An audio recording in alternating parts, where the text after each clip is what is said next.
안녕하십니까, 이승원 원장입니다. 오늘은 물에 대해서 말씀드리겠습니다. 물에 대해서 질문들이 참 많으세요. 원장님, 물을 하루에 얼마나 먹어야 돼요? 하루에 2리터 먹으라는데 제가 2리터 먹어보니까 오히려 좀 불편하고 물이 소화가 안 되는 것 같아요. 이런 말씀들도 많이 하시고, 물을 마시니까 더 피곤하다, 그리고 화장실만 자주 간다, 입이 마르고 갈증이 나서 물을 먹는데 물을 먹어도 갈증이 전혀 해소가 되지 않는다, 이런 말씀들을 많이 하세요. 대부분 사람들은 우리 몸이 촉촉하고 피부가 촉촉하고 입안이 촉촉하고 이런 수분감을 느끼는 것을 단순히 수분의 작용이라고 생각하는데, 실제로는 진액의 작용, 우리 몸이 물을 이용해서 거기에 많은 물질들을 태워서 분비샘이 만들어낸 진액, 점액, 이런 걸로부터 느끼는 그 수분감이라는 사실을 좀 간과를 해요. 그래서 몸이 건조하다 했을 때 물을 마시면 해결되겠지라고 생각을 해요. 그리고 물을 무조건 2리터를 먹으면 내 몸이 갖다 쓰겠지라고 생각하는데,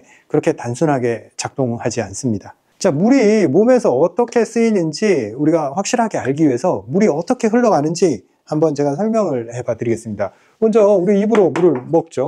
위로 식도를 통해서 위까지 갔어요. 위에서는 물을 흡수하지 않아요. 소장으로 가서 소장에 있는 이 정맥 혈관들이 흡수를 해서 먼저 모든 소화기에서 흡수한 것들은 간으로 보내요. 그리고 정맥을 타고 심장으로 들어갑니다. 심장으로 들어갔으니까 이제 전신으로 보낼 준비가 된 거예요.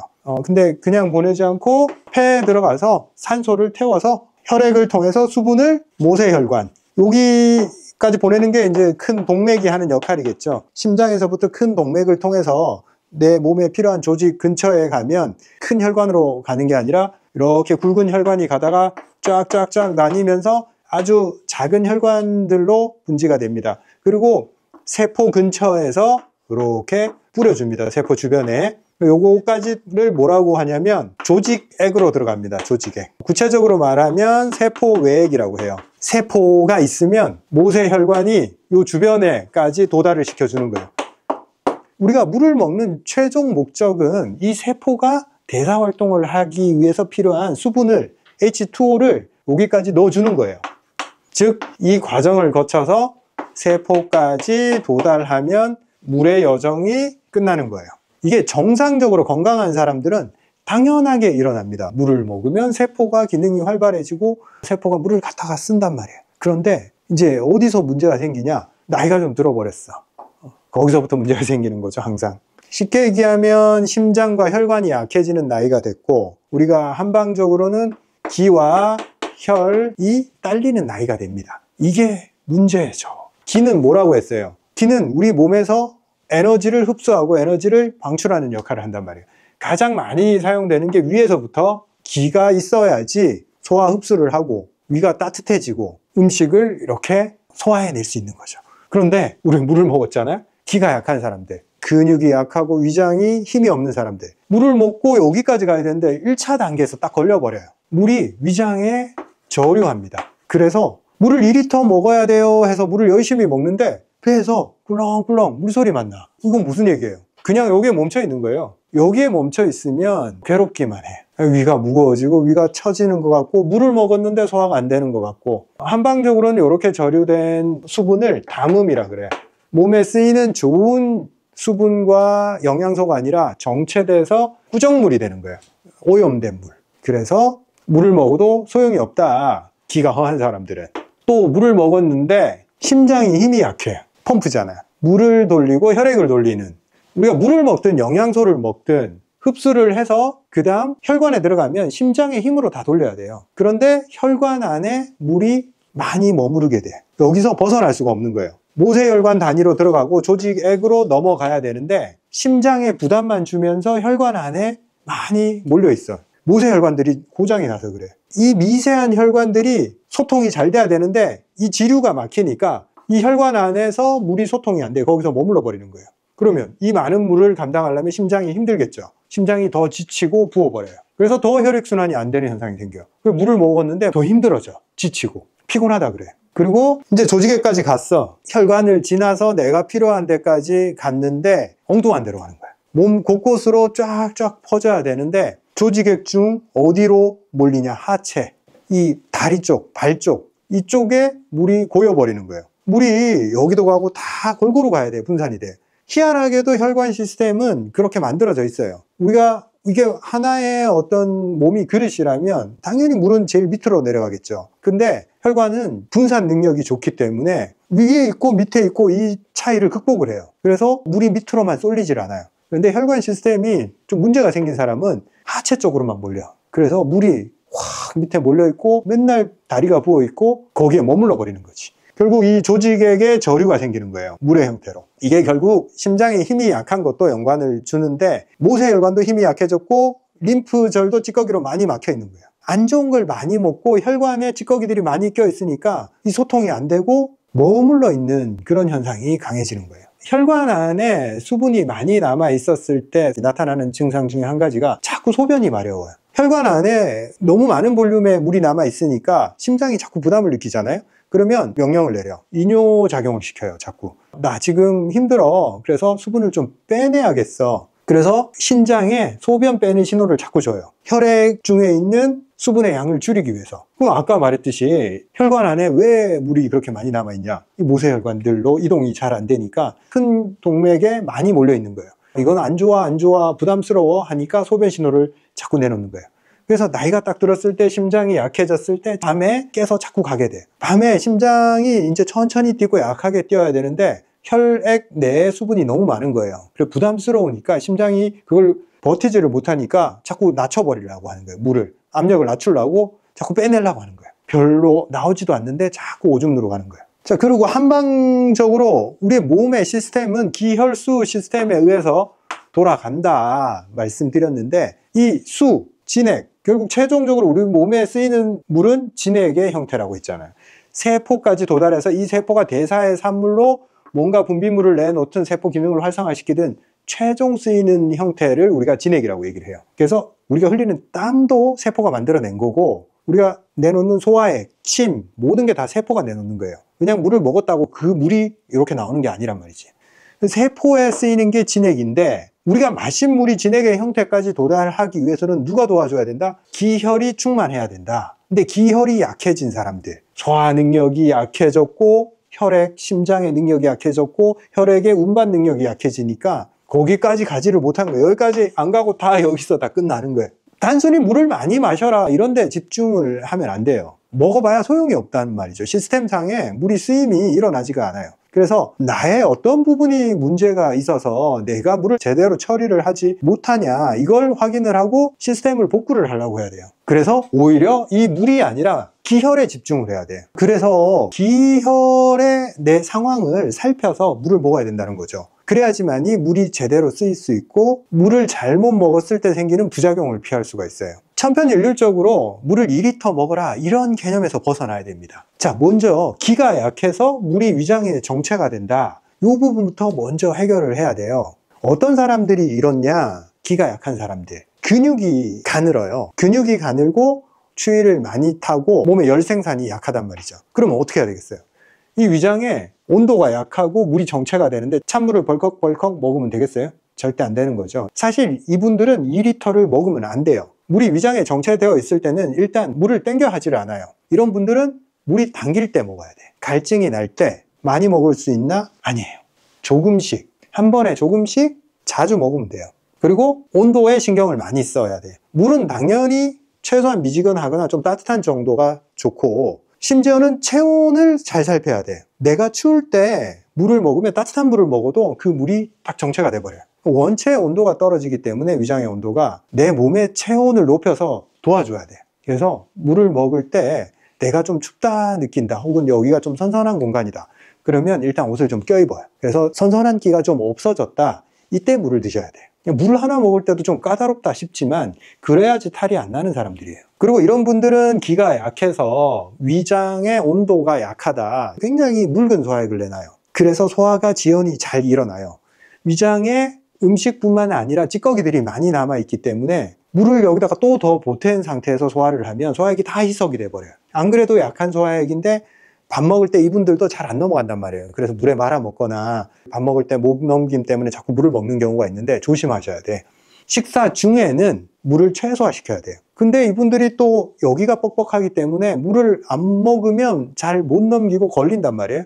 그럼 어떻게 하겠어요? 많이 씹어서 침으로 걸쭉하게 만들어서 넘겨야 되는 거예요. 그러면 위장에서 나오는 소화액이 부족한 걸 미리 입에서 소화액을 좀 만들어서 죽처럼 만들어서 넣어주니까 여기에 정체되는 시간이 좀 줄어든단 말이에요. 그래서 정체가 잘 일어나고 위가 처져 있고 물이 저류하는 성향이기 때문에 자꾸 물을 집어넣으려고 하면 안 되고 음식을 먹을 때는 잘 씹어서 그렇게 드셔야 되는데 마른 음식들 있잖아요. 물이랑 같이 먹지 말라고 했지 마른 음식을 먹으면 바로 막혀버립니다. 촉촉한 음식을 좀 따뜻하게 조리하지 않거나 차거나 그런 음식들을 조심해야 되는 부류입니다. 자, 물을 먹었을 때 그렇게 위에 부담은 주지 않는다. 그런 분들은 여기까지는 잘 흘러가요. 소장에서 물이 문제를 일으키진 않아요. 그 다음에 여기까지도 잘 와. 그리고 이걸 타고 와서 여기까지는 간단 말이에요. 우리가 혈관 내에 수분이 존재한다 이렇게 한번 상상을 해보세요. 사람마다 이 혈액의 능력이 달라요. 그리고 혈액의 양도 달라요.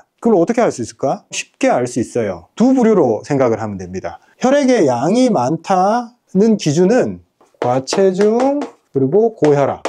혈액이 적은 사람은 반대겠죠. 저체중, 저혈압. 혈액이 부족한 사람이에요. 이런 사람들은 혈관 안에 들어있는 혈액이 어떻게 했어요? 묽겠어요? 끈적끈적하겠어요?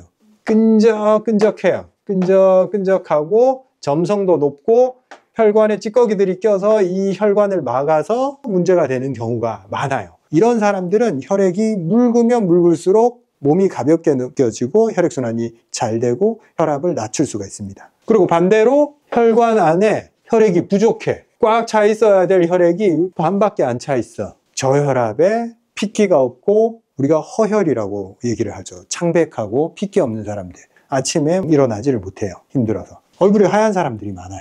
이쪽은 좀 얼굴이 붉고 잡티도 많고 그런 경향이 많고 이 사람들은 얼굴이 허여멀건해요. 자, 요거는 저혈압에 저체중. 이 두 부류가 물을 먹는 방식이 달라져야 됩니다.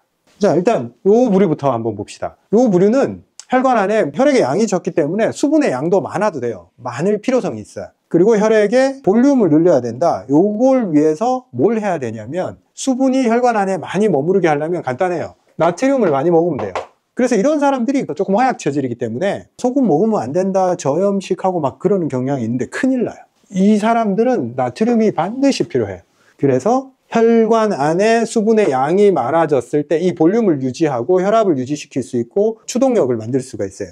이 심장이 혈액을 돌리는 데 있어서 혈관이 비어 있다고 생각해 보세요. 헛돈단 말이죠. 꽉 차 있어야지 심장도 한 방에 이렇게 밀어낼 수 있는데 뭔가 밀어낼 게 없어. 그러면 얘도 겉돌아 버려요. 금방 지쳐버리지.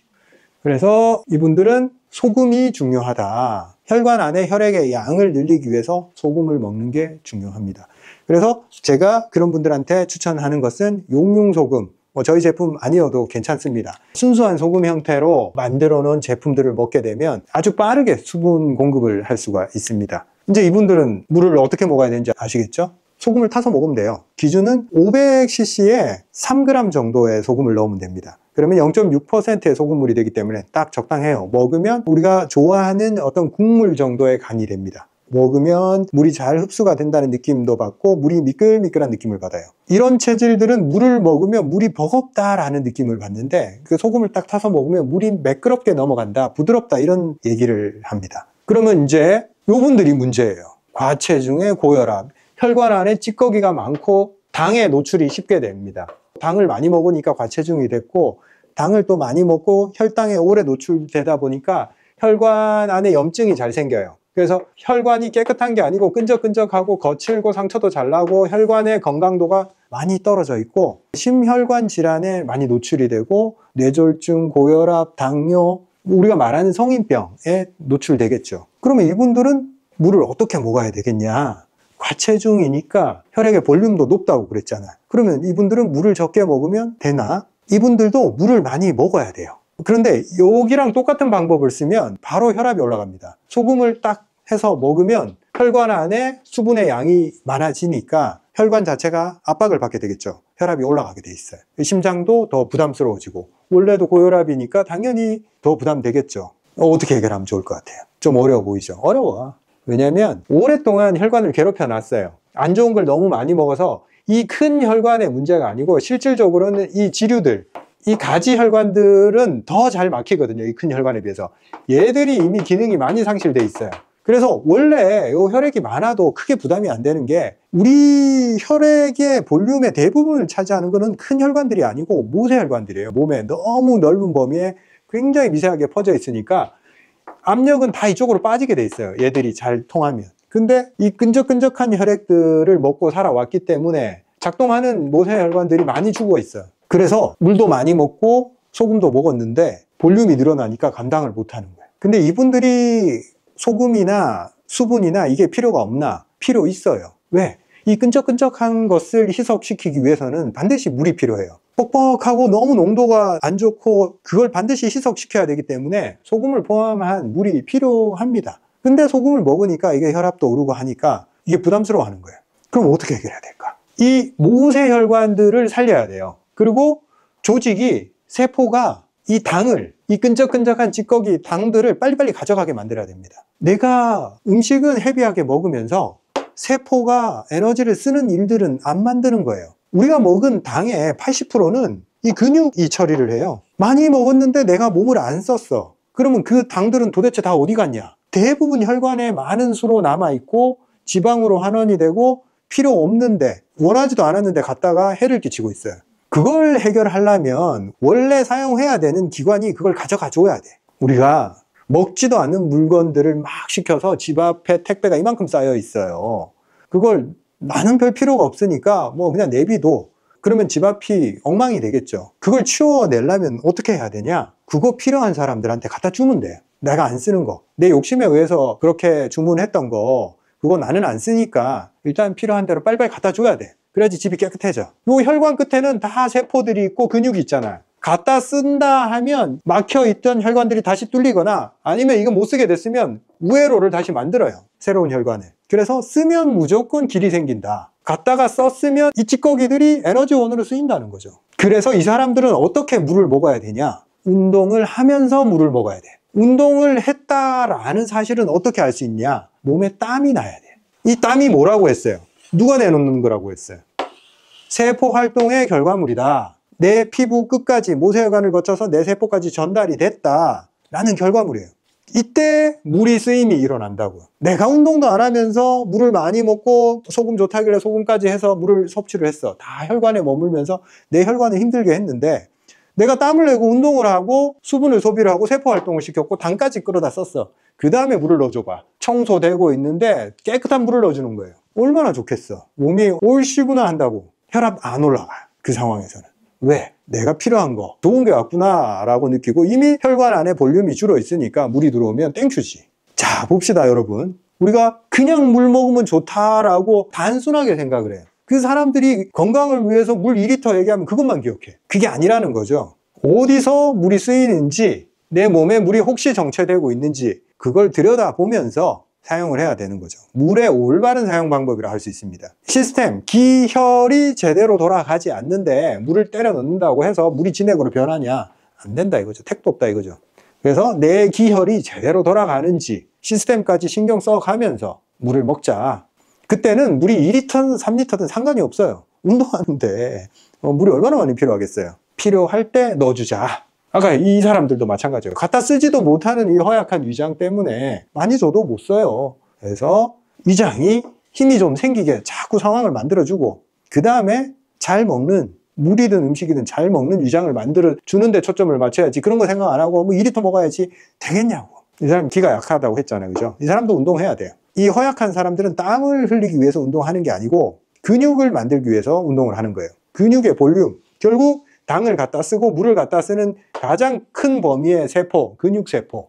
이 양을 늘리지 않으면 없어. 이 사람 가능성이 없어. 살찔 가능성도 없고 소화를 잘 시킬 가능성도 없고 물이 몸에 좋게 쓰일 가능성도 없어요. 근육 키우려고 운동해라. 이해됐어요? 과체중인 경우에도 운동을 한다는 전제하에 그러면 소금물을 먹는 게 좋으냐? 요거는 살짝 관찰을 해가면서 만약 혈압에 문제가 있는 분들은 혈압을 재가면서 운동 후에 혈압이 어떻게 변화하는지 그리고 그 상황에서 그냥 물을 먹었을 때 그리고 소금물을 먹었을 때 변화를 살펴봐야 돼요. 내가 운동 하루 했다고 해서 이 혈관들이 다 살아나고 근육세포가 물을 엄청 땡겨 가리라는 그런 생각을 할 수가 없잖아요. 그죠? 내 상황을 봐야 되는 거죠. 내 혈관이 뚫리는 정도. 그러면서 점점 이 소금물의 농도를 높여가도 괜찮습니다. 처음에는 살짝 해봐도 괜찮아요.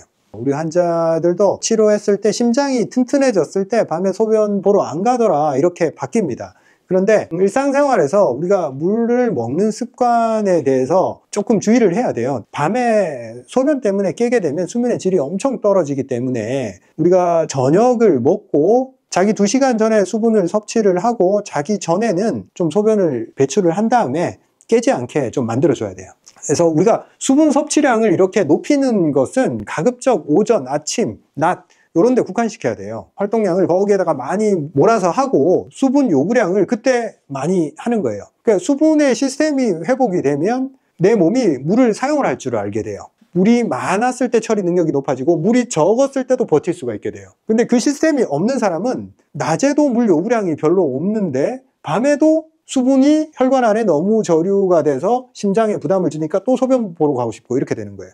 낮에 기능을 회복해 놓으면 밤에 버텨요, 웬만큼. 그래도 밤에 조금 소변을 안 보게 조절을 해줘야 돼요. 활동도 줄이고 수분 섭취량도 줄이고 밤에 걸맞게 행동을 해야 된다는 거죠. 자, 그리고 찬물, 더운 물. 우리가 아이스 아메리카노 먹고 요즘 분들, 그리고 물 먹을 때 그냥 물 못 먹죠. 얼음물 넣어서 시원하게 먹잖아요. 그죠? 대부분 이렇게 시원한 얼음물을 당겨 하는 이유가 몸 안이 갈증을 강하게 느끼고 있기 때문에 그렇습니다. 몸 안에 진액이 고갈됐기 때문에 건조하고 열감을 느껴요. 그래서 시원한 얼음이 들어왔을 때 기분 좋게 느낀단 말이죠.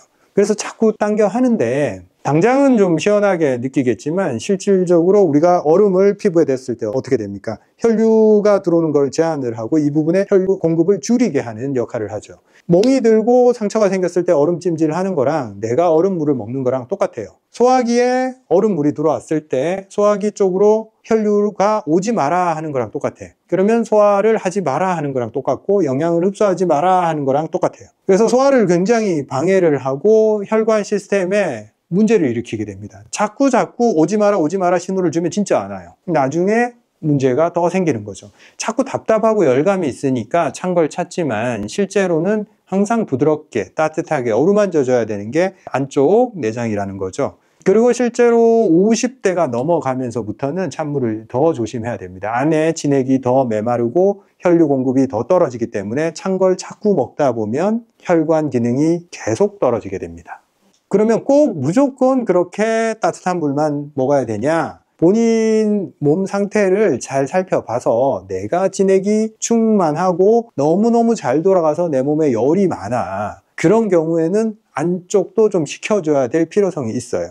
시원한 물을 마셨을 때 컨디션이 올라가고 운동 능력이 올라가고 그런 경우가 있습니다, 실제로. 저도 제가 허약할 때는 찬 걸 먹지를 못했어요. 먹으면 설사도 하고 컨디션이 떨어지니까. 근데 제가 운동량이 많아지고 루틴하게 계속 운동을 하다 보니까 열이 엄청 많아져서 냉각을 시켜야 되는 그런 상황이 존재하게 되는 거죠. 그럴 때는 얼음물까지는 아니더라도 좀 시원한 물 정도 마셔주는 것은 오히려 체온 조절에 이점이 있기 때문에 그런 상황에서는 괜찮아요. 근데 그렇지 않은 분들이 자꾸 찬물 먹으니까 문제가 되는 거죠. 자기가 운동량도 많지 않고 단순히 혈액순환이 안 되고 몸에 진액이 메말라서 이 갈증을 느끼는데 자꾸 찬 걸 넣어주면 안이 점점 더 메마르는 그런 상황으로 갑니다. 내가 입이 마르다 하면 찬 거 먹지 마세요. 자, 오늘의 드릴을 말씀드리겠습니다. 드릴 뭔지 모르는 분들을 위해서 다시 한번 말씀드리면 아주 단순하고 반복적인 습관인데 이걸 계속함으로 인해서 내 삶에 변화가 생기고 내 건강을 향상시킬 수 있는 반복된 습관, 이걸 드릴이라고 합니다. 드릴, 이렇게 뚫는 드릴이랑 똑같은 거예요. 오늘의 드릴은 하루에 500ml는 0.6%의 소금물을 먹자입니다. 정수기 물에는 미네랄이 빠져 있고 전해질 밸런스가 맞지 않습니다. 특히 정수기 물을 드시는 분들은 꼭 소금을 한 꼬집, 500ml에는 한 3꼬집 정도 됩니다. 이렇게 계량하기 어려운 분들은 저희 제품은 딱 3g포로 만들어져 있는데 이걸 500ml 물에다가 딱 넣고 요거를 야금야금 한 번에 다 먹지 마시고 그리고 미지근한 물로 텀블러 같은 데 담아놨다가 이렇게 천천히 긴 시간 동안 차 마시듯이 요걸 습관으로 들이면 엄청난 변화가 생길 겁니다. 그리고 이 과체중이고 아까 처음에 소금을 천천히 먹어라, 소금물을 갑자기 먹으면 문제가 생길 수 있다 얘기를 했는데 만약에 500cc를 1시간 동안 천천히 먹으면 0.6%의 소금물이라도 아무런 문제를 일으키지를 않아요. 왜? 혈관 안에 소금물이 들어가고 수분량을 늘림과 동시에 또 이뇨작용이 동시에 일어나거든요. 그래서 천천히 들어갔을 때는 문제가 되지 않으니까 이건 누구든 할 수 있는 겁니다. 500cc에 3g의 소금을 넣어서 0.6%의 소금물을 하루에 한 번 먹기 반복해 봅시다. 오늘 오랜만에 한의학적인 주제로 한번 해보겠습니다. 제가 중심을 잡고 있는 개념은 항상 기혈수 안에서 움직입니다. 몸의 작동 원리가 굉장히 복잡할 것 같지만 생각보다 단순하게 표현할 수 있어요. 에너지가 있어야지 몸의 모든 대사가 일어나고 물질을 운반할 수 있어야지 세포 하나하나가 작동을 하고, 그리고 최종 종말 단계 세포 활동은 물을 이용한 세포 활동이다 라고 한마디로 얘기를 할 수 있습니다. 그래서 모든 질환이 왔을 때 어느 부분이 약해졌는지, 기가 약해졌는지, 혈의 능력이 떨어졌는지, 진액, 세포 말단 차원에서 부족해져서 진액 고갈 현상이 나타나고 있는지 요것만 체크해서 각 단계별로 보강만 해주면 됩니다. 자, 이제 많이 더워졌죠? 여름이 되면 사람들이 힘들어해요. 그거 역시도 기혈수 차원에서 다 풀어낼 수 있습니다. 여름에 우리가 느끼는 게 뭐예요? 기운 없다, 사람이 처진다, 녹초가 된다, 더위 먹었다. 이게 뭘 의미하냐면 기가 빠져나간다. 기가 뭐길래 빠져나가는 걸 사람들이 느낄까요? 기운이 있었는데 없었어요. 이런 느낌을 받잖아요. 에어컨을 트면 기운이 좀 생기는 것 같아요. 더우면 기운이 빠져요. 실제 기운이 빠진다 할 때 어떤 현상이 일어나냐면 열에 의한 체온 상승을 다시 낮추기 위해서 어떤 일이 일어나냐면 체온 조절에 가장 중요하고 가장 손쉬운 방법이에요. 땀을 흘리는 것은. 땀 자체가 어느 정도 온도를 가지고 있기도 하지만 그 땀이 피부에서 기화되면서 열을 가져가 버려요. 그래서 체온이 빨리 떨어지는 그런 효과가 있겠죠. 그리고 혈액, 심부에서 온도가 높아진 것, 심부에서 온도가 높아진 혈액이 체표로 이동하면서 여기서 냉각작용이 일어납니다. 그런데 온도 조절하려고 땀을 내게 되어 있는데 몸 입장에서는 그냥 단순하게 작용해요. 온도가 높으면 이 땀을 언제까지 흘려야 된다 개념이 없어요. 그냥 계속 그 작용이 일어납니다. 땀이 계속 빠져나가겠죠. 계속 빠져나갔을 때 몸 안에 수분과 전해질이 같이 빠져나가고 그 외에 단백질도 같이 빠져나가요. 원래는 온도 조절 정도만 하려고 했는데 실제로는 물질 손실까지 일어나고 에너지가 자꾸 고갈이 되게 되어 있습니다. 이 에너지를 돌릴 수 있는 기가 약해졌을 때 기운이 딸리니까 모든 대사 능력이 떨어지기 시작해요. 심장도 맥없이 퍼지는 경향이 있고 근육도 단단하게 잡혀 있어야지 힘을 쓸 수 있는데 다 느슨해져 버립니다. 에너지가 빠져나가고 땀이 빠져나가면서 흐늘흐늘해져요. 사람이. 장기도 다 흔들리게 돼요. 그랬을 때 혈을 추동하는 심장의 능력도 맥을 못 춥니다. 그래서 여름인데 혈액순환이 더 안 된다, 이런 경우가 많습니다. 땀을 많이 흘리고 더위에 많이 노출됐을 때. 그래서 우리는 에어컨을 발명을 했죠. 에어컨으로 기가 빠져나가고 땀이 빠져나가고 물질이 손실이 되는 걸 막았어. 근데 또 어떤 현상이 일어나요? 현재의 계절에 맞지 않는 온도에 계속 노출이 되면서 말초 혈관을 닫아버려요.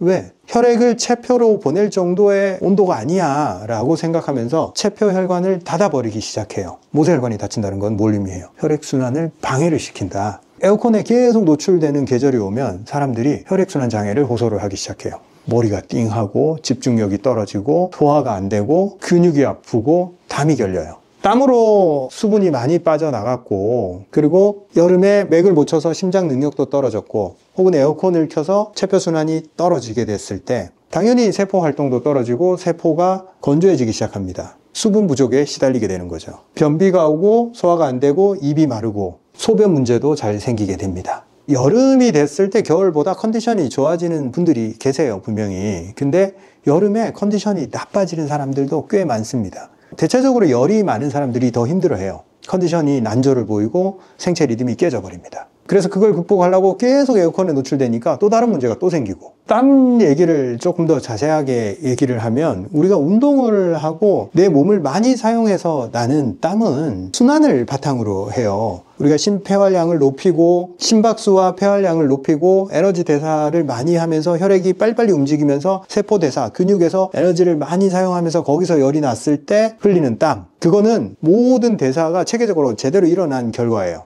그리고 몸이 강해졌기 때문에 뭘 먹어서 빠르게 보충이 됩니다. 땀으로 빠져나가도 금방금방 보충이 돼요. 몸에 전해질이 부족하다 인식하고 넣으면 바로 다 갖다 쓰게 되어 있습니다. 왜? 신체의 정상적인 사용 흐름 속에 있기 때문에. 근데 운동을 안 하고 체온 조절용으로 땀이 계속 나왔다. 이거는 사실 비상시 흐름이에요. 정상적인 근육의 열에 의한 땀 작용이 아니라 단순히 체온 조절하기 위해서 그 부분 전체 시스템을 사용하는 게 아니라 땀만 사용을 하는 거예요. 그러면 시스템에 부하가 걸리기 시작해요. 왜? 이 모든 수분과 전해질은 딴 데 쓰여야 되는데 오로지 땀을 흘리고 체온 조절을 하는데 사용되고 소실이 됐단 말이에요. 그래서 운동을 해서 흘리는 땀과 여름의 특수한 상황에서 흘리는 땀들, 이게 좀 다르다. 그래서 이걸 보충을 해줘야겠죠. 그래서 우리가 운동을 해서 근육을 강화를 하고 그렇게 흘리는 땀들은 전혀 몸에 나쁘게 작용하지 않고 몸이 건강해져요. 기운이 난다라고 하는 땀이에요, 그거는. 그런데 운동은 안 하고 무기력해지면서 흘린 땀들, 땀을 흘린 후에 무기력해졌다, 이런 느낌이 자꾸 과중이 되는 그런 기력을 떨어뜨리는 땀은 최종적으로 몸의 시스템을 좀 무너뜨린다, 이렇게 보시면 됩니다. 몸이 문제가 생겨요.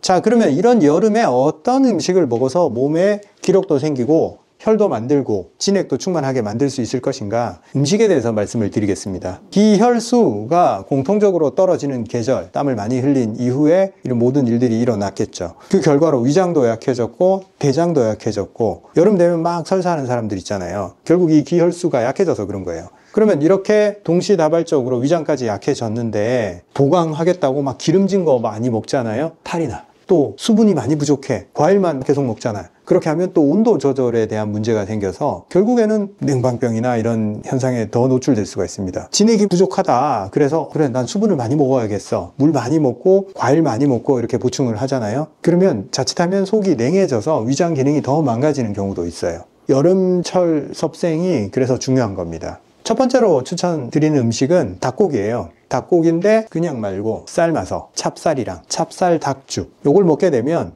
외부로 열이 발산되면서 안이 차가워진 걸 따뜻한 성향의 닭고기를 통해서 보강을 해주고 단백질 공급원으로서 아주 훌륭하잖아요. 그리고 찹쌀은 소화에 방해를 주지를 않고 열량이 좀 높습니다. 그래서 기운이 빠지는 걸 많이 막아줘요. 그래서 찹쌀 닭죽 첫째로 추천드리고, 혈을 보충해 주기 위해서는 당근을 추천드립니다. 당근을 죽으로 먹어도 되고 그냥 데쳐서 먹어도 돼요. 당근을 많이 먹으면 혈액 생성에 도움이 되고, 그리고 거의 문제가 없어. 소화상에 문제가 없어요. 그리고 익혀서 먹어도 영양 파괴가 없습니다. 부드럽게 익혀서 먹으면 소화에 부담도 주지 않으면서 혈을 보강할 수 있는 재료가 된다. 그리고 비슷한 역할을 하는 것 중에 연근, 혈을 만들어주면서 진액도 보충을 해줍니다. 연근 아주 좋아요. 거기에 좋은 게 너무 많이 들어있어요. 연근을 반찬으로, 연근 조림 같은 거 있죠. 그런 거 반찬으로 계속 쟁여놓고 먹으면 참 좋습니다. 근데 정말 소화가 안 되는 분들이 있어요. 그러면 닭고기도 소화를 못해, 나는 육류는 거의 못 먹어, 이런 분들이 있습니다. 그럴 때 추천드리는 게 계란찜입니다. 이거는 웬만한 분들은 다 드실 수 있고, 단백질 부족분을 어떻게든 좀 채워야 되는 경우에 아주 추천드립니다. 소화에 전혀 부담 없이 지속적으로 그 단백질원을 공급해 줄 수 있기 때문에 소화가 너무 안 된다, 계란찜을 떼지 말고 매일 드세요. 그리고 조금 더 차원을 높여서 약재 차원에서 어떤 게 좋냐 했을 때 소화에 부담이 안 되는 약재 구성으로 가야 됩니다. 그럴 때 가장 추천드리는 게 산약, 마. 소화에 아주 좋고 소화 점막 형성에도 좋고 대장 쪽에도 좋아요. 그리고 기운 빠진 걸 막아줍니다, 얘가. 여름철에 이렇게 마 싹 깎아서 생강 하나 딱 먹고 나면 뭔가 이렇게 올라오는 느낌이 들어요. 그래서 소화가 너무 안 되고 기력까지 빠져 있는 분들, 음식보다 조금 더 보강을 하고 싶다 하면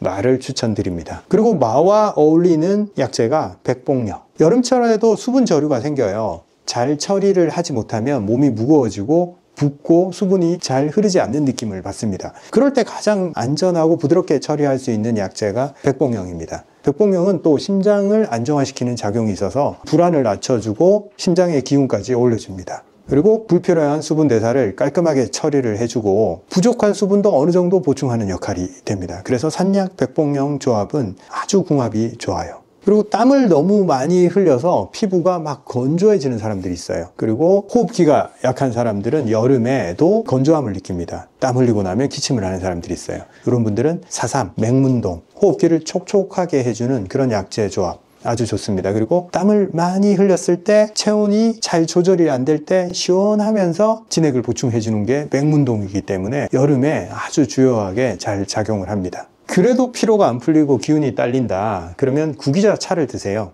구기자에는 미세 원소들이 많고 혈액의 밸런스를 잘 맞춰줍니다. 보혈 기능이 강하고 피로를 빠르게 해소하고 눈까지도 피로감을 빼버려요.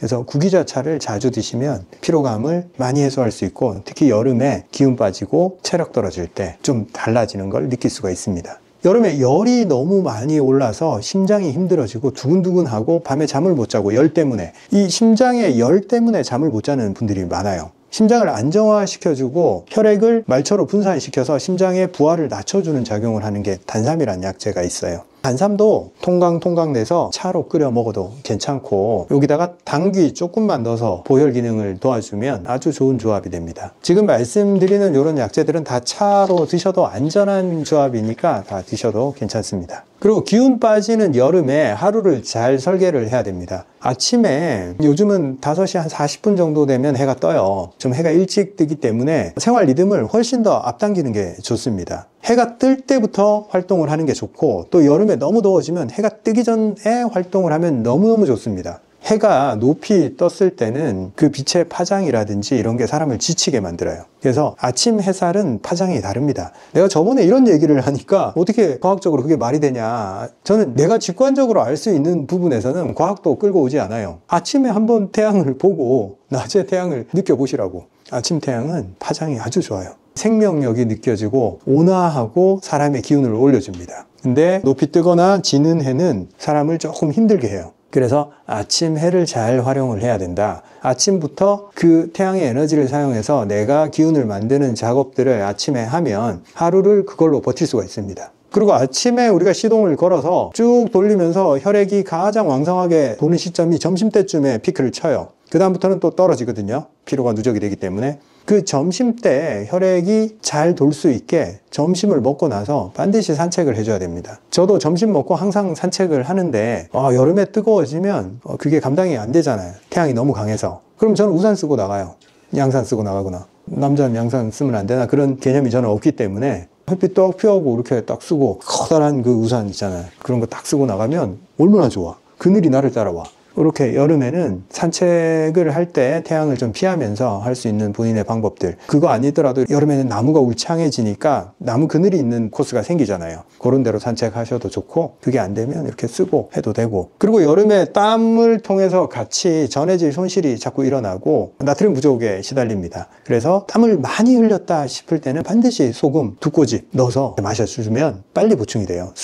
수분 손실을 빠르게 보충을 해야지 세포가 탈수 상태로 빠져들지 않습니다. 조금 더 좋은 제품 넣어서 드시고 싶은 분들은 저희 제품 사용하셔도 좋고, 편하게 아무 소금 사용하셔도 괜찮습니다.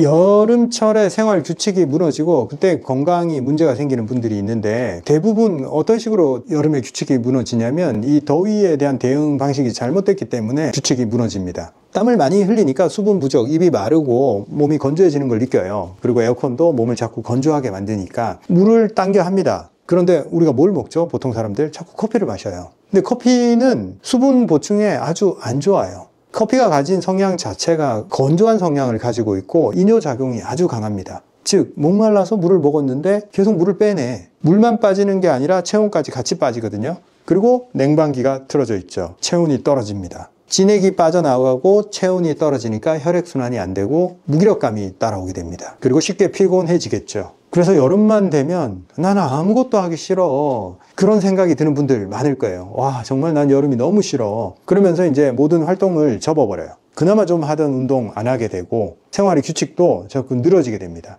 그리고 안 움직이니까 뭐 하겠어요. 앉아있고 누워있고 자는 시간 길어지고, 그러니까 또 혈액순환이 안 되고 소화력이 떨어지고 입맛도 떨어지니까 뭔가 좀 자극적인 거 없나 해서 간이 강한 거, 매운 거, 인스턴트 음식들, 밥도 하기 싫고 다 귀찮으니까 자꾸 시켜 먹잖아요. 그런 음식들은 기혈수를 보충해주는 좋은 재료들로 만들지를 않았어요. 그래서 점점 더 기혈수가 고갈이 되고 몸이 뭔가 더 힘들어지는 그런 느낌을 받게 됩니다. 이런 안 좋은 악순환에 빠져드는데 여기서 우리가 하나씩 끊어내야지만이 거기서부터 빠져나올 수가 있어요. 커피를 끊는다든가, 덥지만 더운 환경에서 어떻게 운동할지 방법을 찾아낸다든가, 그리고 입맛은 없지만 어떻게 좋은 음식을 먹을까, 이런 고민을 한다든가, 하나하나 내가 개입할 수 있는 부분에 개입해서 그날 할 수 있는 행동들을 그냥 묵묵히 해 나가면 됩니다. 그냥 이 상황에 푹 빠져서 나는 여름이 싫어, 귀찮아, 음식 시켜 먹고 운동 안 하고, 거기서 며칠만 머물러 버리면 그게 습관이 돼 버리고 그 방식대로 그냥 움직여 버립니다. 거기서 빠져나와야 돼요. 특히 여름에 운동하기가 힘들잖아요, 솔직히. 그래서 여름에 물놀이를 해야 돼요. 첫째로 저는 모든 사람은 수영을 할 줄 알아야 된다고 생각을 합니다. 수영을 그거 뭐하러 해? 내가 물에 들어갈 일이 뭐가 있다고? 난 물 싫어해. 물 무서워해. 그런 식으로 자기 자신의 정체성, 나는 물을 무서워하는 사람이야. 그리고 수영은 내 인생에 별 필요 없어. 그러면 어떤 일이 벌어지는지 아세요? 삶에 물과 관계된 그 좋은 행동들은 본인 삶에 등장하지가 않아요. 수영을 할 줄 알면 우리나라에 얼마나 물이 많고 물을 이용한 재밌는 일들이 많다는 것을 그때 알게 됩니다. 우리나라에서는 어디에 살든 1시간만 가면 바다가 나옵니다. 그리고 강과 호수가 지천에 깔려 있어요. 거기서 할 수 있는 활동들이 많습니다. 건강하고 자연을 즐기는 분들은 많아요. 요즘은 정말 바다에 나가보면 바다 수영하는 분들이 많아. 그리고 스노클링, 스킨스쿠버 그런 걸 꾸준히 취미생활로 하시는 분들이 많아요. 그리고 저는 카약을 가지고 바다에 나가고 호수에서 타고 강에서 타고 기본적으로 수영을 할 줄 알아야지만이 접근할 수 있는 취미고 운동들이에요. 특히 열이 많은 사람들은 여름에 수영을 하게 되면 체온 조절도 잘 되고 그러니까 여름에는 좀 물놀이를 하자 이렇게 말씀드리면서 마무리 짓겠습니다. 오늘의 드릴입니다. 반찬도 좋고 제가 말했던 그런 걸 차로 먹는 것도 좋고 저희 제품을 사서 먹는 것도 괜찮아요. 내가 기혈수를 보강하기 위해서 할 수 있는 그런 음식들 하루에 한 번씩 신경 써서 챙겨 먹자. 이게 오늘의 드릴입니다. 내 기혈수가 빠져나가기 전에 꾸준히 관리를 해두면 몸에서 빠져나가서 내 몸의 시스템이 무너지기 전에 예방을 할 수가 있습니다. 내 건강을 위해서 내가 챙겨 먹는 음식 매일매일 그걸 꾸준히 챙기는 거 그게 오늘의 드릴입니다. 감사합니다. 다음 시간에 뵙겠습니다.